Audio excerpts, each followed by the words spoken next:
લોકોના મોતના સમાચાર આવી રહ્યા છે। અહીંયાથી હું એ બ્રિજની મુલાકાતે જવાનો છું।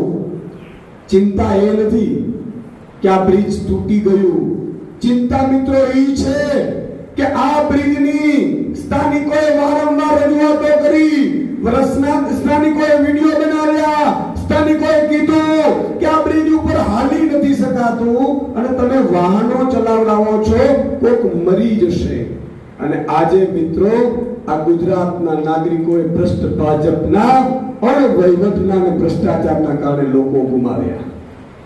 આ માનવ વધનો કેસ થવો જોઈએ ના થવો જોઈએ, પણ આ લોકો ઉપર નહીં થાય। એને એવો અહંકાર છે કે અમારી સરકાર છે, 2 માણસ મરી જશે, 10 માણસ મરી જશે, લોકો ભૂલી જશે। પણ હું ભાજપ પરને કહેવા માંગુ છું, ઈશ્વરનો ડર રાખો। હે, ઈશ્વરનો ડર રાખો। ભગવાન પણ ઉપર છે, આપણે સૌ ઈશ્વરના આપેલા છીએ। જ્યારે આ ધરતી ઉપરથી જાશું, ભગવાન તમને પૂછશે કે હે ભાજપિયાઓ તમે શું કર્યું, તો ભાજપ વાળા શું જવાબ આપશે કે અમે બ્રિજને આદિવાસીઓના ખાઈ ગયા રૂપિયા, ઈ કહેશે। ગરીબોના, દલિતોના, શોષિતોના, વંચિતોના। અરે મિત્રો, સામી છાતીએ લડવાનું હોય, યુદ્ધ બરોબર ન થાય। તમે અદાણીને ફોન કરો, અદાણીને એમ કહો તને જેલમાં નાખી દેશો, ભાઈ તારા આટલા કૌભાંડો છે, કૌભાંડો તો કહી રહ્યા જોઈએ ને, એમને મોટો ન થતો। આ ગરીબોના ખાઈને જાવું છે ક્યાં મિત્રો? મિત્રો આ 30 વર્ષથી ભાજપે લૂંટ ચલાવી છે।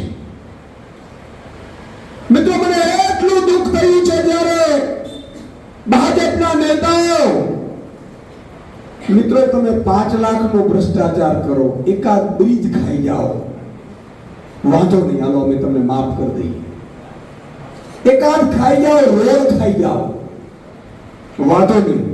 મિત્રો મનરેગા યોજના 100 દિવસની રોજગારી આપવાની યોજના છે કેન્દ્ર સરકારની, અને ઈ ગરીબોને માટે છે કે જેમને કોઈ રોજગારી નથી મળતી, તો ઈ મારો ગરીબ ભાઈ બહેન કોઈને હાથ લાંબો ન કરવો પડે, એટલે 100 દિવસની રોજગારી આપવાની ફરજિયાત મનરેગા યોજના છે। અને જેથી ઈ 100 દિવસમાં જે નાણાં મળે મજૂરીના, તો ઈ મજૂરીના નાણાંથી એ અનાજ કરિયાણાના દુકાનવાળાનું બિલ ચૂકવી શકે। ઈ ક્યાંક લગ્ન પ્રસંગમાં જાવું હોય તો ભાડા ચૂકવી શકે, પોતાના દીકરા કે દીકરી માટે ભણાવવા માટે 2 ચોપડા લેવા હોય તો એના ચૂકવી શકે। આવા કામ માટે છે કે નથી? આ સાચું કે નહીં? હું સાચું બોલું છું?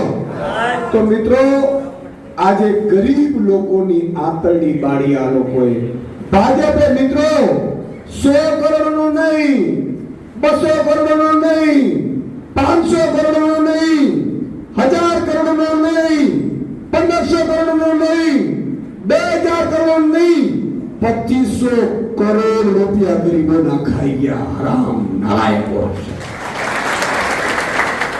આજે મારું લોહી ઉકળી જાય છે, બોચી પકડી લેવાની ઈચ્છા થાય, પણ એવું ન કરાય। પણ લોહી ઉકળી જાય યાર, ગરીબોના ખાવ છો તમે, તમારામાં તાકાત હોય તો અદાણી પાસે વયા જાઓ, એ એમ જ તમને 2000 કરોડ રૂપિયા આપી દેશે। પણ મારા ગરીબ આદિવાસીઓના આનાથી મિત્રો ભાજપ પર અટક્યા નહીં।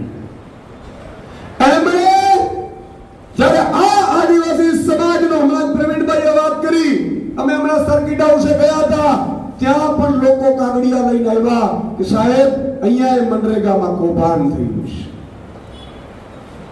હવે સાંભળજો, આદિવાસી સમાજનો સાચો હીરો ચેતરભાઈ વસાવાએ અવાજ ઉઠાવ્યો। ચેતરભાઈએ મને ફોન કર્યો, મને કે પ્રમુખશ્રી આ લોકોએ હજારો કરોડ રૂપિયા ખાઈ ગયા છે, અમારા આદિવાસીઓના છે, જ્યાં સુધી અમને ન્યાય નહીં અપાવો ત્યાં સુધી મને ઊંઘ નહીં આવે। મેં કીધું તમને એકલાને નહીં, અમને બધાને જ્યાં સુધી આદિવાસીઓને ન્યાય ન અપાવીએ ત્યાં સુધી ગોળી ખાવા માટે આપણે તૈયાર રહેવું પડશે। મિત્રો આ મુદ્દો આમ આદમી પાર્ટીએ ઉઠાવ્યો।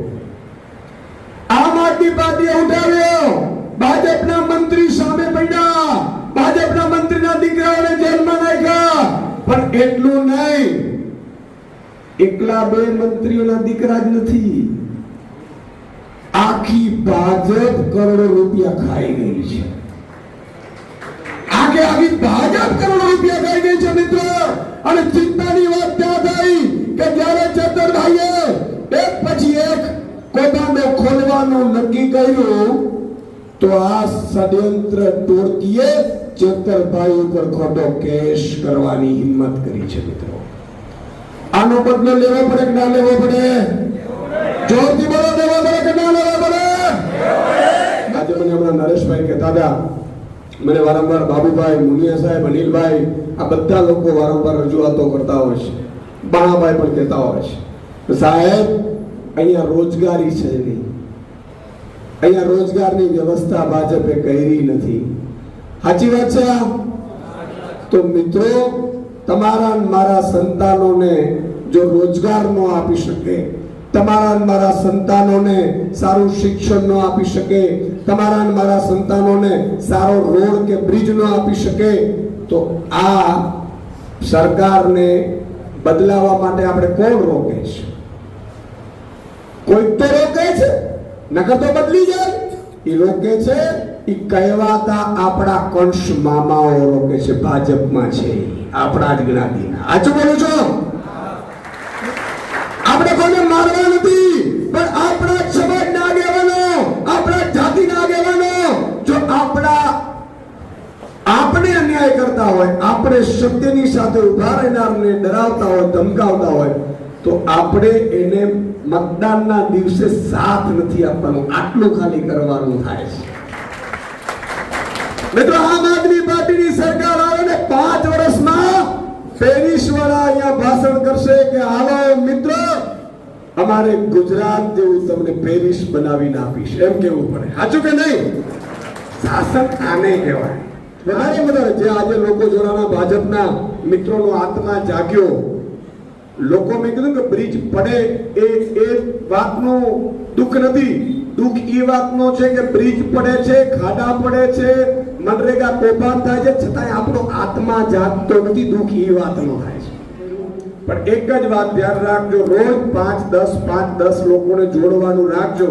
અને ચેતરભાઈ ઉપર ભાજપ પડા, કારણ કે કૌભાંડો બહાર ચેતરભાઈ પાડે છે, અને મારે ઘરે ઘરે તમને ચેતરભાઈ બનાવવાના છે. એ તૈયારી રાખી નીકળો સાહેબ. જય હિન્દ, જય ભારત, જય જય કરી દેવા.